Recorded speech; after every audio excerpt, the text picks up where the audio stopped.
Testing 1, 2, level check. Test, level check, 1, 2, 3. Again, please. Level check, checking 1, 1, 2, 1, 2, 3, 1, 2. Check, 1, 2, 3. Testing, 1, 2, 1, 2. Level check. The translation report just to see if it's... Could our colleagues from the translation booth please do some translation into French so they can check the levels? And testing 1, 2, 1, 2, 3, level check.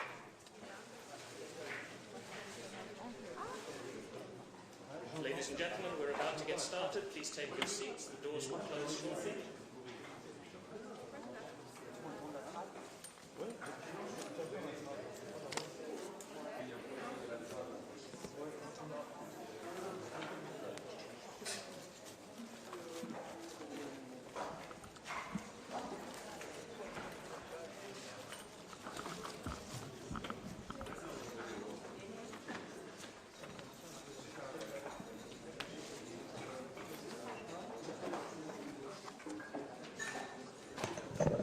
Check. French good, can you say something, please?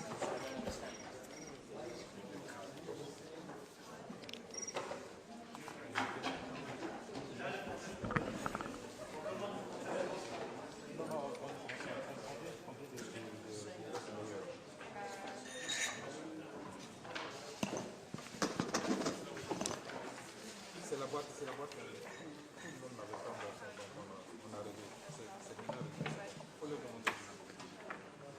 On a réglé. Ah ouais, juste avec la... T'as allumé le chef? Ah, on prend pas. La chef, t'as allumé? D'accord.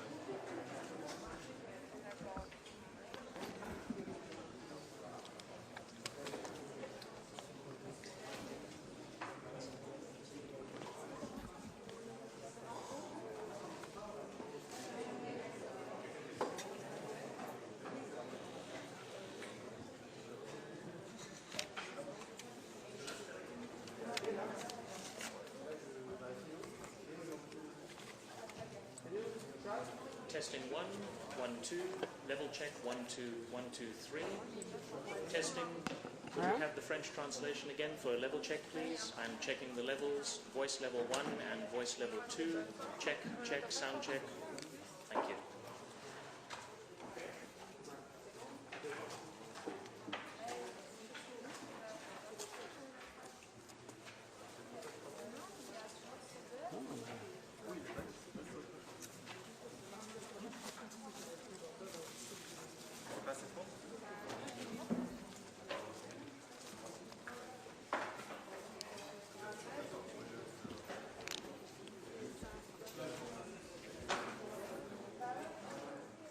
Ça marche pas?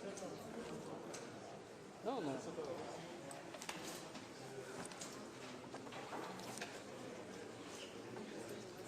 Ça.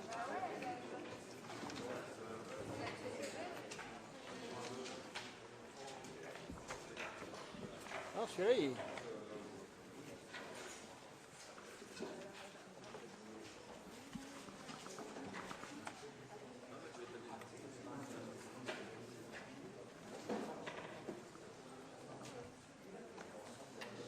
Excellencies, members of the media, ladies and gentlemen, good afternoon. My name is Rob Spall. I'm the head of communications for the Intergovernmental Platform on Biodiversity and Ecosystem Services, also known as Ipbes. A very warm welcome to this highly anticipated media launch of the Ipbes Global Assessment Report on Biodiversity and Ecosystem Services. Before anything, I would like to please formally announce that the embargo, the media embargo, is formally lifted on all media material. So please, to our members of the media, feel free, if you haven't already done so, to go ahead and publish that material.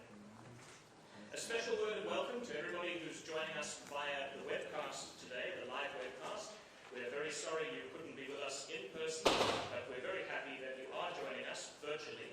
I know, for instance, that we have groups of people watching in far-flung places around the world, ranging from a group in Switzerland, to a group in Japan, to a group in Canada. So all of you on the webcast, welcome to this launch. On On that note, and for everybody's information, we will reserve at least 1/3 of all questions in the questions time this afternoon for questions coming from the live webcast, with 2/3 of questions for those people in the room. A quick note on interpretation. We are very fortunate to have simultaneous interpretation today from English to French and French to English.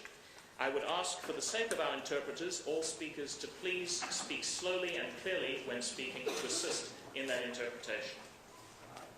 I would like to start today by introducing our speakers who are at the podium today, starting with our very gracious host, the Director General of UNESCO, Audrey Azoulay. We're also joined by the Executive Secretary of Ipbes, Dr. Anne Lara-Gaudry. In his first act as the immediate past chair of Ipbes, we have Sir Robert Watson.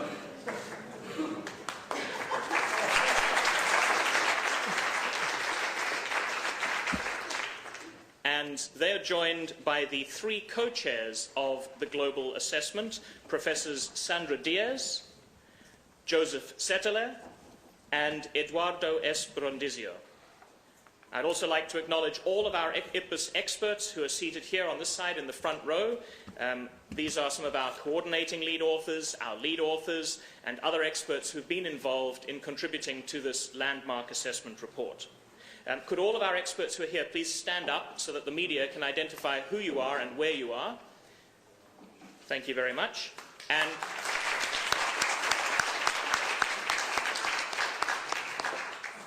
a reminder to all media present that our experts have been tagged with coloured dots on their name badges in order to help you work out which languages they are fluent in for possible interviews following the press conference. As a reminder, they all speak fluent English, but those with red dots are also fluent in French, those with green dots are fluent in Spanish, and those with pink dots are fluent in German. I'd also like to introduce some of my media team who will be helping us today.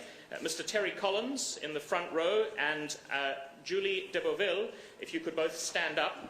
These 2 colleagues will be assisting with media interviews following the press conference. If you'd like to be scheduling particular media interviews, you could either speak to them or you can go directly to the experts involved. Thank you both. And finally, I would now like to invite the Director General of UNESCO to take the floor to make some opening remarks. Madam Director General. Thank you very much. I would like first to welcome you at UNESCO. And I think for the sake of language diversity, I'll speak French. Après l'adoption historique ici à l'UNESCO de ce premier rapport intergouvernemental sur la biodiversité, qui est le produit d'années de recherche et de coopération internationale, qui a été adopté par 132 pays avec le soutien des Nations Unies, personne ne pourra dire que nous ne savons pas que nous sommes en train de dilapider un patrimoine mondial environnemental commun qui a été constitué au fil de l'histoire longue. Le travail des scientifiques du monde entier, que je salue, permet de documenter un constat à la fois exhaustif et partagé, avec 1 million d'espèces menacées d'extinction, avec des activités humaines qui ont profondément altéré la nature sur la majeure partie de notre planète. Nous avons, grâce à eux, nous avons, grâce à vous, la base d'un travail sérieux et des pistes de solutions adoptées, et c'est important, avec les gouvernements, qui permet d'agir. Ce que nous dit ce rapport, c'est que protéger la biodiversité, c'est protéger l'humanité, car nous, les êtres humains, nous dépendons fondamentalement de cette diversité du vivant. Nous en faisons partie dans un système qui repose sur des interactions dont nous ne valorisons pas assez les bénéfices, qu'ils soient matériels ou immatériels. Ce que nous dit ce rapport, c'est que la destruction de la biodiversité compromet les contributions vitales qu'apporte la nature à l'humanité, mettant en péril nos moyens de subsistance, un patrimoine, et pour moi c'est important de le dire ici, un patrimoine qui est aussi culturel, matériel et immatériel, la sécurité alimentaire, l'économie, la qualité de la vie. En outre, cette perte de biodiversité touche de façon plus forte les populations les plus vulnérables. Et pour toutes ces raisons, cette érosion de la biodiversité met en péril notre patrimoine mondial environnemental et avec cela, c'est une menace aussi pour la paix et pour la sécurité. Il est donc de notre responsabilité d'agir vis-à-vis des générations futures que nous n'avons pas le droit de continuer à spolier ainsi de ce patrimoine fondamental.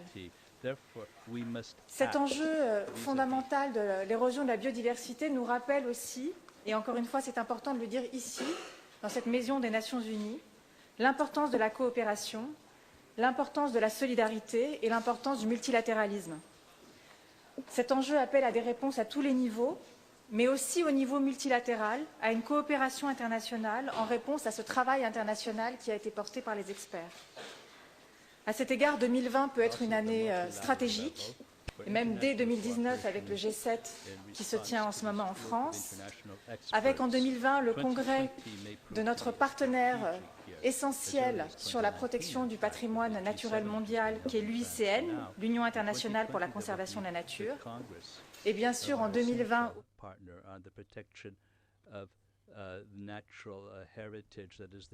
IUCN, the International Union for the Conservation of Nature, and also in 2020 with the COP15 on biodiversity, which will be held in China. The importance of multilateralism can be seen with the support brought to Ipbes from its founding by the UN through UNESCO, but also the FAO, the UNEP, and the UNDP. We in UNESCO were particularly keen on assisting Ipbes in the fantastic work it's carrying out as a scientific organization of the UN, but also because we are the house of biodiversity in the broad sense of the term. We do this through promoting scientific cooperation at an international scale, and in particular our work on fresh waters, on research and oceanography, but also through the promotion of indigenous knowledge, which was fully reflected in the report. We also do this by encouraging member states to introduce more education for sustainable development into their educational systems. We also provide to member states which would like to commit themselves further means of conservation of nature through natural World Heritage sites and biosphere reserves of UNESCO. Biosphere reserves which reconcile the conservation of biodiversity and its sustainable use by the people who live there. This UNESCO label protects throughout the world a land area that's equivalent to the size of China, but it could be further extended if the states make the commitment to restore rights to nature. And we need to modify human behavior for sustainable solutions which can slow down or even offset the loss of biodiversity, which is well documented. To conclude, I would like to thank you for coming. I would like to underscore the substantial work performed by Ipbes and by the network of scientists that they represent. I think it's a fundamental issue for peace and security, and it's also a major issue for the United Nations. It's also a moral and ethical issue for all of us with respect to posterity. Thank you. Important words from our hosts at UNESCO. I'd now like to invite the Executive Secretary of Ipbes, Dr. Anne Larigadri, to make some remarks. Anne, the floor is yours. Thank you, and good afternoon to all of you. It's a real pleasure to present to the world today the first ever intergovernmental report of the state of knowledge related to biodiversity and ecosystem services. It is a report that has been produced by us, Ipbes, the Intergovernmental Science Policy Platform on Biodiversity and Ecosystem Services, and we follow the noble path of the IPCC, which has shown the way on how science can inform policy making regarding climate change. So this report is the result of about 45 hours of intense negotiation here at UNESCO this week, a dialogue between scientists and policy makers. And it is a summary for policymakers, which is now owned by government as a result of this dialogue with the scientists, and they finally came to an agreement at 3 in the morning this past Saturday. It's a report that has taken about 3 years to produce, hundreds of scientists. Some of them are with us today. Together, they've analyzed more than 15,000 scientific publications, a large body of knowledge on biodiversity, on ecosystem services, and they have also included, and for the first time, indigenous and local knowledge, which is also an innovative path that Ipbes is also trying to follow and to open new ways.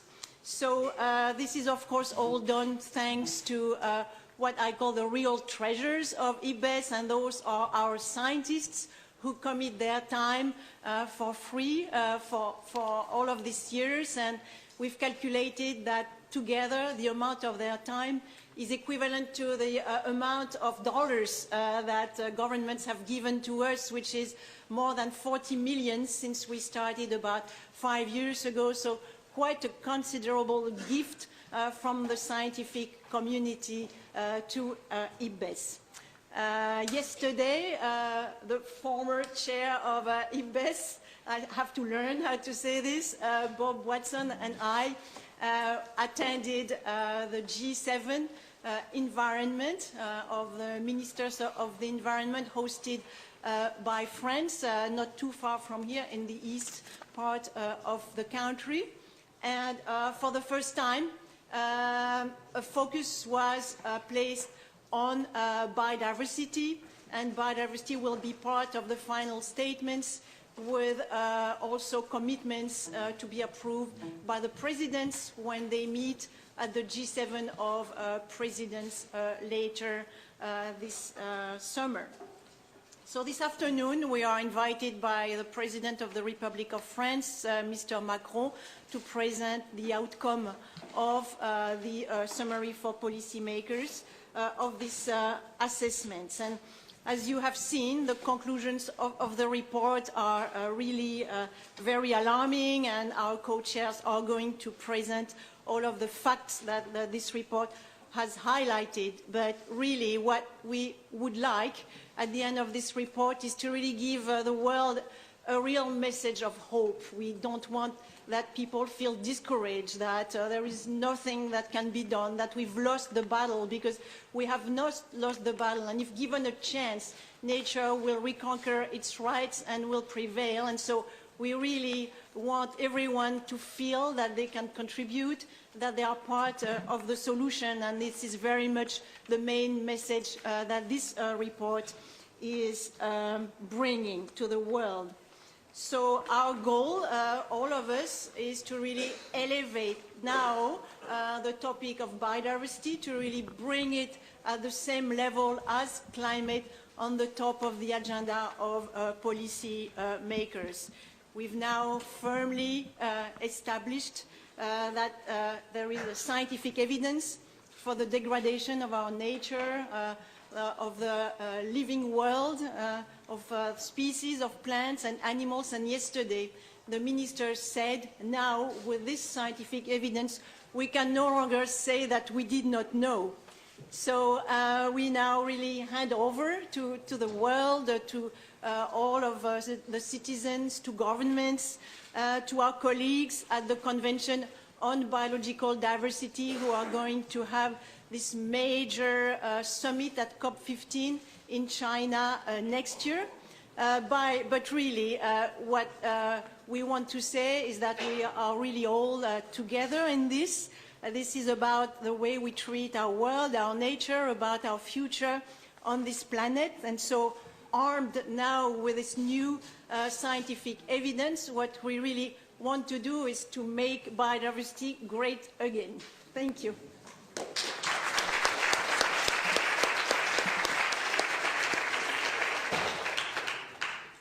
Thank you very much, Anne.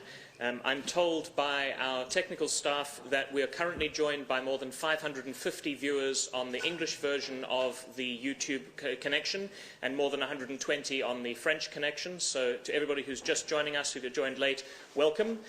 You've joined with enough time to still hear the findings of the report. And on that note, I would like to please ask the three co-chairs of the Ipbes Global Assessment Report to share with us some of the high-level findings and some of the policy options of the report. And I'm going to hand the floor to our three co-chairs who will, I believe, split their time between all three of them. Please. Okay, thank you very much. Welcome, everybody. It's a pleasure to be here. Thanks to everybody on the podium, the friends on the podium, I would say. Our authors who are sitting there, very important. That's the basis of the entire assessment. So we have the pleasure to present the result of the work of the last 3 years in a kind of a nutshell approach, and a kind of very, let's say, fundamental, very scientific approach where I try to be integrative as much as possible. And it's an investment of a lot of people where I can bring some data as well. So let's see how this works. It doesn't. So the next slide.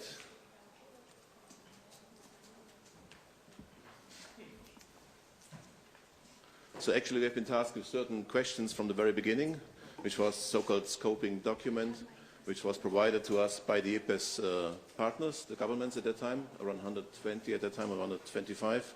Now it's 132 partner governments which are within Ipbes. And they gave us a task to do this assessment.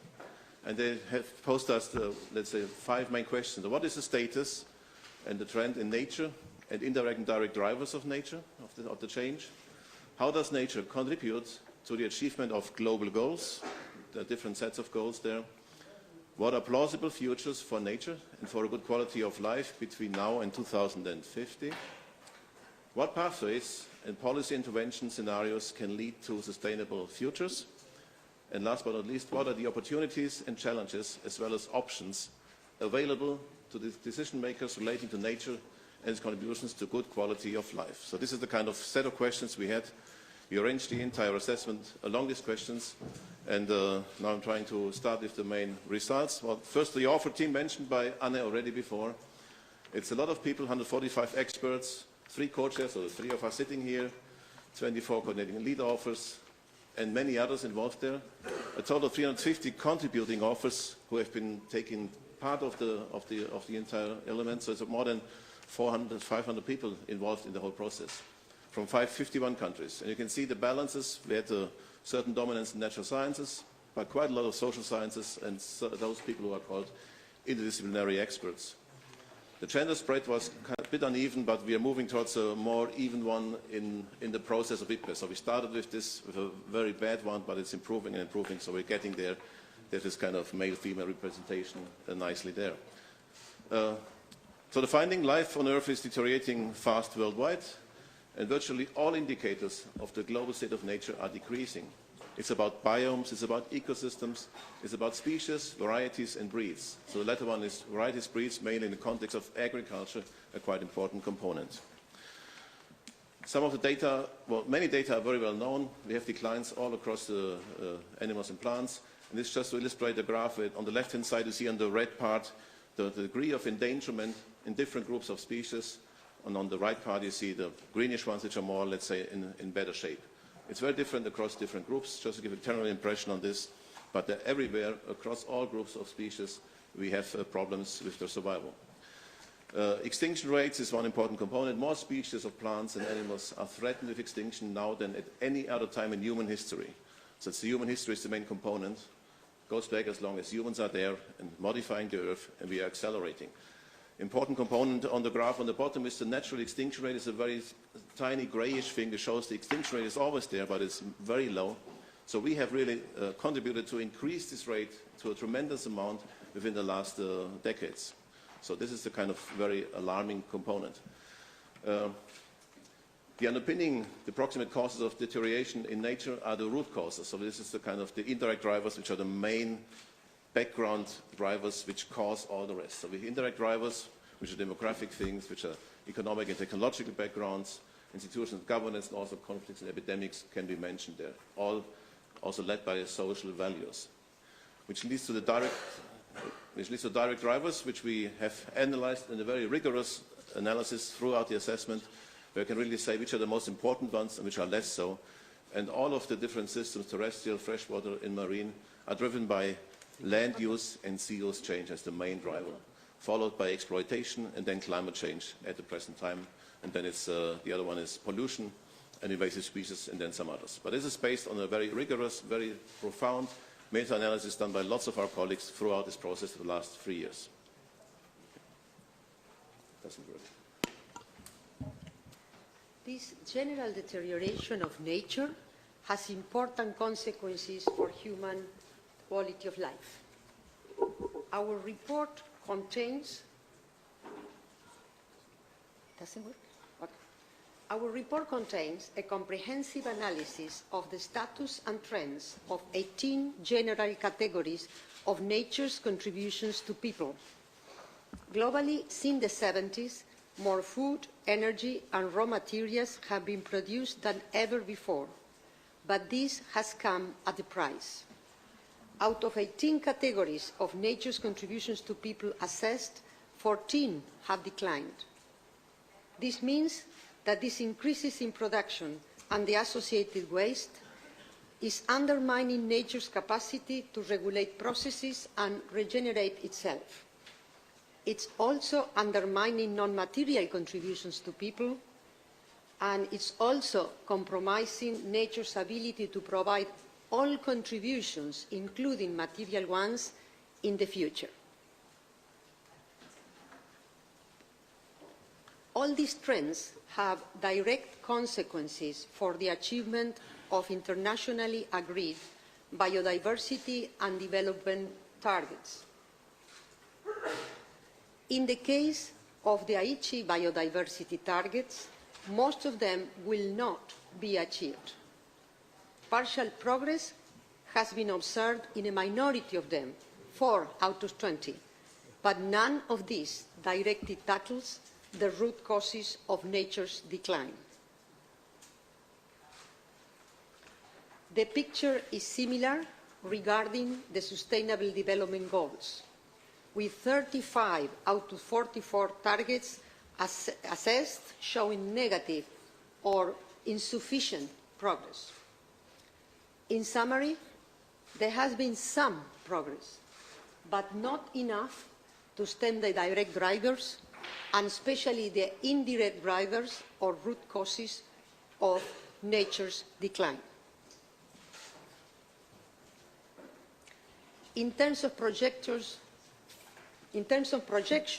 farther into the future, we explored 3 families of plausible scenarios and their projected consequences for biodiversity and also for nature's material and regulating contributions to people by 2050.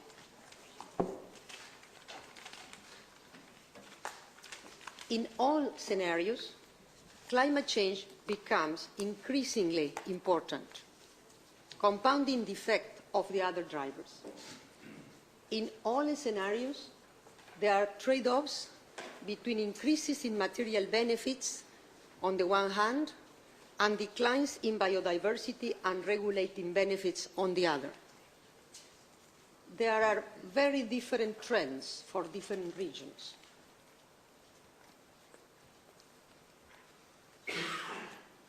Next, please.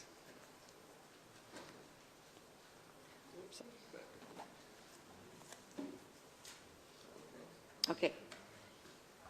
This is particularly so in scenarios of regional competition, whereas global sustainability scenarios do much better.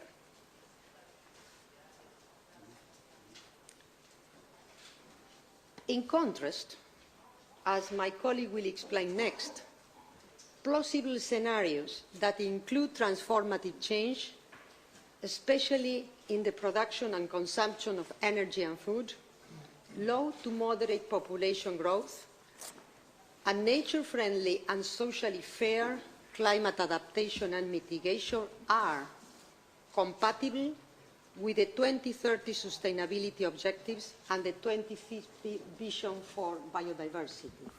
So the battle is not lost yet. Thank you. Before we go to the pathway scenarios to address those problems, one important part of this assessment has been the systematic inclusion at a global level of the contributions of indigenous people and local communities, and also how those changes are affecting those communities on the ground, and what policy options may be available for a better future. You understand why it's important to include indigenous people and local communities? Because of the scale of importance at the global level. It's the first time that we have synthesized enough information to have a global picture of such important contributions. At least a quarter of the global land is owned, managed, traditionally occupied by indigenous peoples. That's where you have some of the highest conserved ecosystems. And 35% of the global protected areas overlap with areas of indigenous peoples. That shows their importance in safeguarding a lot of the biodiversity that we all benefit from, including a significant share of the global agrobiodiversity of plants and animals, in areas where you find the wild relatives of world crops. In analysis, nature is deteriorating less rapidly within those areas, but nonetheless suffering the same consequence. We did the most comprehensive analysis of local indicators, which is a compilation of over 450 indicators used around the world by local communities. 72% of those indicators show signs of decline. And other drivers are increasingly pressured those areas through land use change, extractive industries, infrastructure expansion, and other factors. So indigenous people and local communities, along with other sectors of society, play a critical role. What my colleagues have shown is that we have reconfigured dramatically the fabric of life of the planet. And the three key words here is that, along with this deterioration, it's more interconnected and having cascading impacts, but distributed unequally.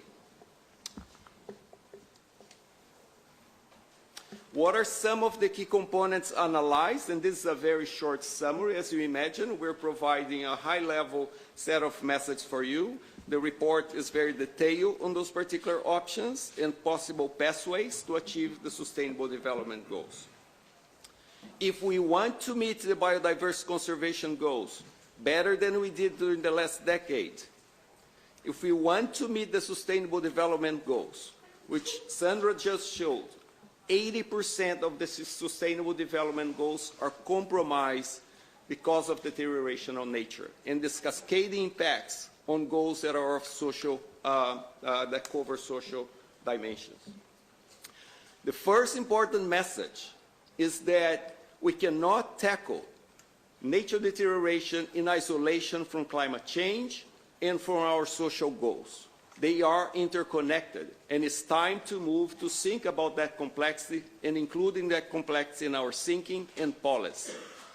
They need to be looked at synergistically, and the options that we present provide opportunities for us to bring different sectors that try to address our demands for food, for water, for energy and health, our request for human well-being for all, and our need to address mitigation and adaptation to climate change and conserving nature.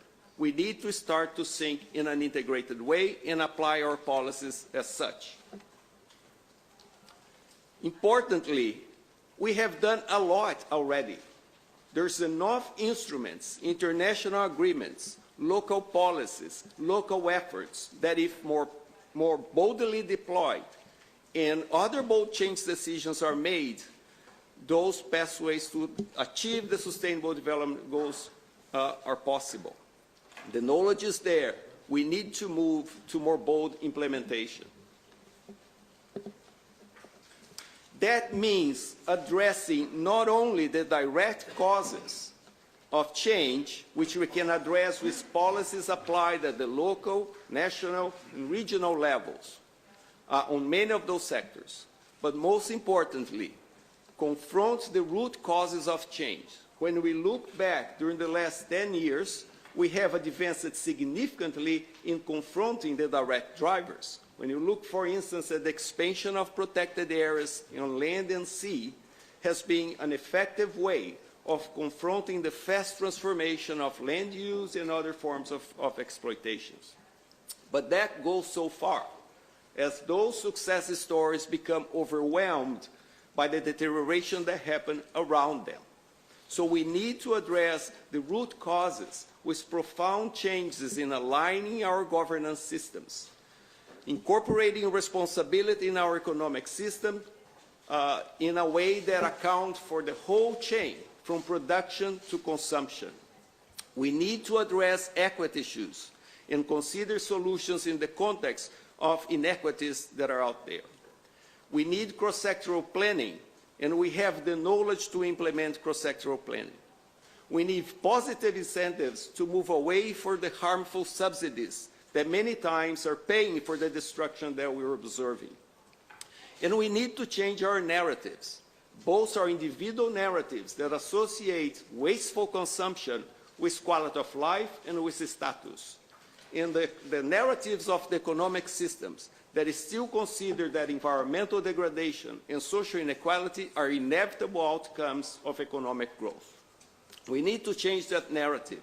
Economic growth is a mean and not an end. We need to look for the quality of life of the planet and consider the inequalities that we have in front of us. There are many practical cross-sector solutions that I'm showing only a subset of them that addresses the needs that people claim for at the local level, where we can find ways of planning food production and conservation together, complementary and interdependently. We need to move away from, as I just said, from the narratives that put them in contrast to each other. There are many ways that we can move towards sustainable fisheries, and we have done a lot already in implementing certification and more responsibility around the fishing sector as in other sectors. But we can implement in more bold ways integrated management on land, freshwater, and ocean. They are interdependent. We have heard many times during the past year the scale of plastic pollution, the scale of other sorts of pollution coming from lands far away to the oceans and our coastal zones. We need to implement climate change mitigation, but carefully. There are trade-offs if we implement climate change mitigation at a large scale, just focusing on carbon. We need to think in context-specific ways, and we need to implement those at a scale that are compatible with the social and environmental context of different places. There are multiple solutions that are nature-based solutions for cities. We need to remember that during the past decades, the largest rate of urban growth has been in the urban south. The largest portion of that growth has been among the poor that are living in cities without infrastructure, without sanitation, in a stressed environment where climate change issues become compounded and affecting increasingly a large sector of the urban population.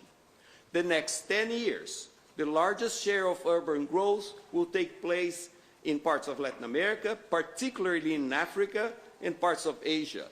If the way we have done now will be with the same pattern that has taken place during the past 20 years, where a significant sector of society is in conditions as I described, without access to public service, in a stressed environment, exposure to pollution, and ever more vulnerable to climate change. As I said, and showed the importance of indigenous and local populations globally, we need to recognize the knowledge, innovations, practices, institutions, and values of indigenous people and local communities. They are equal partners in this journey. We need their inclusion and participation in environmental governance. And we have many examples where this has happened with significant positive impact, both for their quality of life and the quality of life of the society at large. A key constituent, and a hard one because of the amount of vested interest that we have, is to evolve our global financial and economic system towards a global sustainable economy. This narrative needs to be integrated in the thinkings of our ministers, our governments, and each citizen. We need to steer away from the current limited paradigm of economic growth as the end and not a means to achieve better life for all. Perhaps the most important message of all is that there are many societal responses. We have been trying to confront these problems already for a few decades.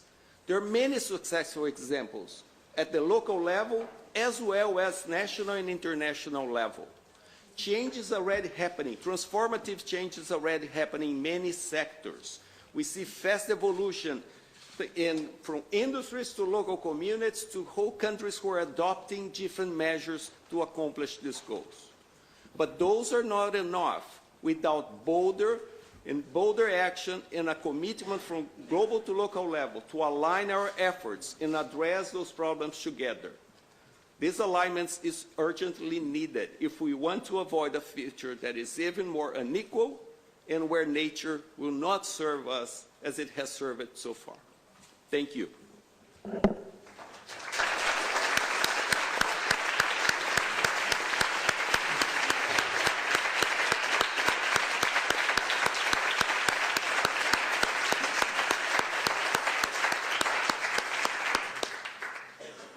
Thank you to our three incredible co-chairs of the global assessment, and I know that that applause also went to every one of the experts, not only those who are here in the room, but to those who unfortunately have already had to leave Paris, and to everybody who's been involved in the global assessment. That round of applause was for all of you, and I'd like to ask for one more round of applause for everybody.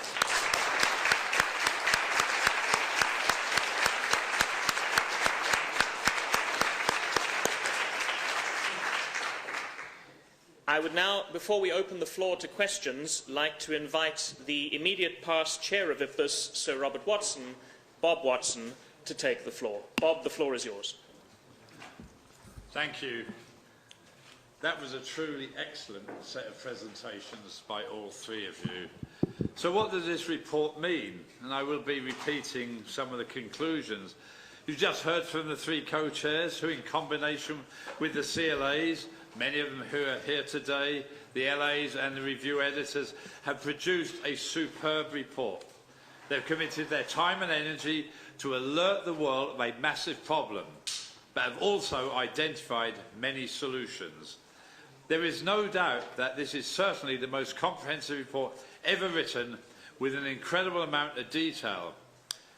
But at the same time, we should recognise that the basic message is the same as what the scientific community has been saying for more than 30 years. Biodiversity is important in its own right. Biodiversity is important for human well-being, and we, humans, are destroying it. In 1992, at the Earth Summit in Brazil, the Convention on Biodiversity was signed, recognising that biodiversity loss needed to be halted. Well, since 1992, the loss of biodiversity has accelerated. We ignored the warnings of 30 years ago. The evidence in this report shows that biodiversity is not only an environmental issue, but it's an economic issue, a development, security, social, ethical and moral issue. Biodiversity has incredible economic value. It's central to development through food, water and energy security. It's a security issue insofar as the loss of natural resources, especially in poor developing countries, can lead to conflict. It's a moral issue. We should not destroy nature. And it's an ethical issue because the loss of biodiversity hurts the poorest of people, further exacerbating an already inequitable world. Unless we act now to reduce the loss of biodiversity, we will undermine human well-being for current and future generations. We need to slow down the loss and degradation of our natural habitats, our forests, our wetlands, our grasslands, our coral reefs. And along with this, we need to slow down the extinction of species, from insects to large charismatic species, as well, of course, plants. The failure to meet many of the Aichi targets, as you just heard, in most countries means we need actions. We don't need targets without actions. A target without a set of specified actions is meaningless. The meeting in China next year will be a critical milestone to see if there is the political will to take the evidence gathered in this report to start to implement the transformative changes we need to conserve and sustainably use biodiversity. Protected areas play a very key role in preserving and conserving biodiversity. The highest priority is to first improve the management of the current protected area system and then expand the network to encompass important biodiversity not currently within the system. We need to design a more holistic, interconnected system that takes projected changes in climate into account and the needs of local people, especially indigenous peoples and local communities who occupy many of the critical areas of biodiversity, as you heard in the last few speeches.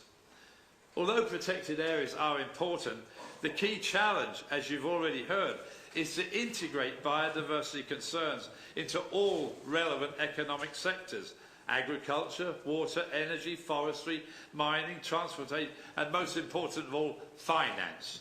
As the report shows, the largest driver of biodiversity loss in terrestrial systems to date has been land use change. The conversion of native habitats, especially forests and grasslands, into the agricultural systems have been needed to feed the world. The challenge now is how do we transform our agricultural practices, which are mainly unsustainable today, to ones that produce the food we need while protecting and conserving biodiversity. This means not expanding into pristine natural habitats, but we need to use agroecological practices and use less chemicals. While climate change has not been the dominant driver of biodiversity loss to date in most parts of the world, it is projected to become as or more important than the other drivers of change.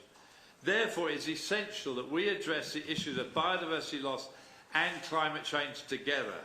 This means we must transform the way we produce and use energy. The economic system, as you heard from the last speaker, also needs to evolve from one focus on gross domestic product.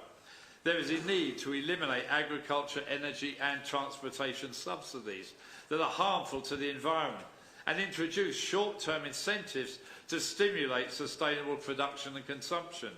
There is a need to recognise and incorporate the value of natural capital into our economic accounting and to incorporate the values, monetary and non-monetary values of biodiversity into decision-making.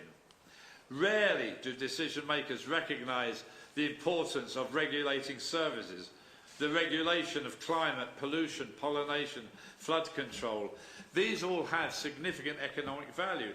And of course, there is social value, which can't be put in economic terms. The experiences we all enjoy as we walk in a forest or walk by a stream, all of these need to be considered in decision-making.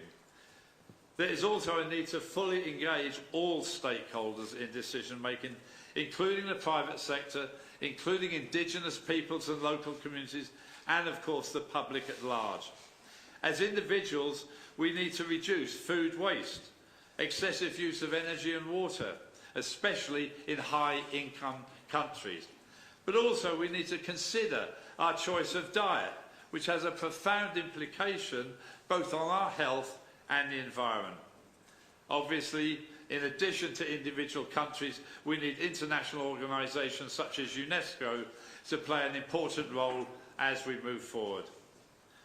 Because biodiversity loss and climate change are environment, development, economic security issues and must be addressed simultaneously, this means these issues are not just the domain of environment ministers, but equally important, it's ministers in agriculture, energy, finance, transportation.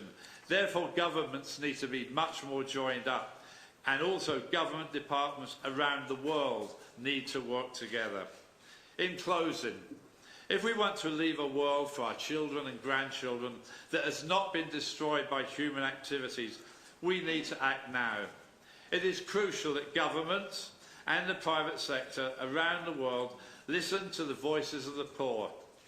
The youth-led initiative, Voices for the Planet, calls for a halt and a reversal of humanity's impact on nature and a call to protect our planet by 2020. I implore everybody to sign up to this initiative. I'm often asked, what is the scale of the problem and what is the urgency? The scale is immense. If we do not act now, many of the million threatened species will become as extinct as the dodo on this tie. I also ask, what is the urgency? The urgency, I wear cufflinks. These cufflinks of watches show me and remind me we have no time to waste. The time for action is now. This report hopefully will stimulate the world to report. Thank you.